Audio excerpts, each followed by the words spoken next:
कहानी शुरू होती है एक शांत से गांव में, जहां शहर की भीड़ भाड़ से दूर एक पुराना लेकिन खूबसूरत घर खड़ा था। उसी घर में हाल ही में रहने आया एक छोटा परिवार, मम्मी, पापा और दो भाई, बिट्टू और सिट्टू। बिट्टू बड़ा था, शांत और समझदार। सिट्टू छोटा, चंचल और जिज्ञासु।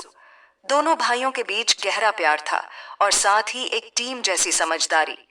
जब उन्होंने पहली बार उस घर में कदम रखा तो सब कुछ नया, मजेदार और रोमांच से भरा लगा।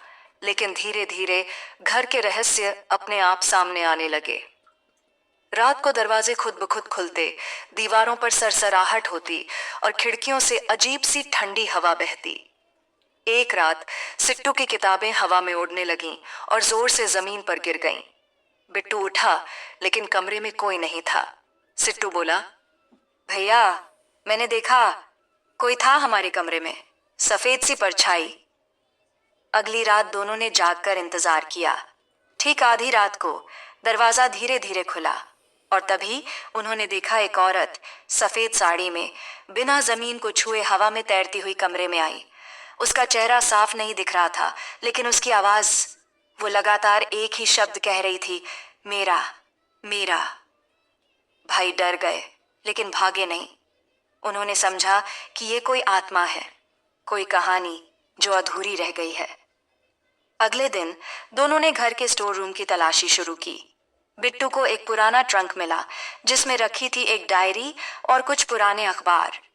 डायरी में लिखा था शांति, और उसकी आखिरी एंट्री पढ़ते ही दोनों सहम गए। शांति नाम की एक शिक्षिका, जो कई साल पहले इसी घर में अपने पति के साथ रहती थी, एक रात आग में फंस गई थी। उसकी आखिरी इच्छा थी कि उसका मंगलसूत्र मिले उसकी शादी और आत्मा की एकमात्र पहचान। लेकिन आग में सब राख हो गया और तभी से उसकी आत्मा इस घर में भटक रही थी। बिट्टू और सिट्टू ने ठान लिया, डरकर भागेंगे नहीं, बल्कि शांति की आत्मा को उसकी शांति दिलाएंगे। उन्होंने उस रात के लिए एक योजना बनाई। मिरर, सेंसर लाइट्स और मन की पूरी हिम्मत लेकर वो तैयार थे। रात को जैसे ही घड़ी में 12 बजे वही परछाई फिर आई, लेकिन इस बार वो रुकी, जैसे किसी ने उसकी बात सुनी हो। बिट्टू ने कहा, शांति दीदी, हम आपकी मदद करना चाहते हैं। और पहली बार उस भूतनी की आवाज डरावनी नहीं, बल्कि शांत और थकी हुई थी, मंगलसूत्र। सिट्टू ने डायरी के पन्नों में छुपा वो जला सा मंगलसूत्र निकाला, जो शायद किसी वजह से आग में नहीं जला था।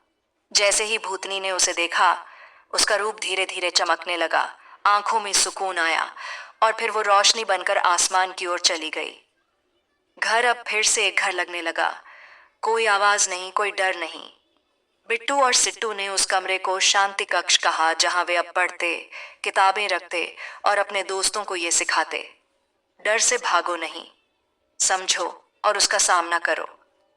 क्योंकि कभी कभी डर के पीछे छुपी होती है एक अधूरी कहानी, जिसे सिर्फ समझदारी और साहस से पूरा किया जा सकता है।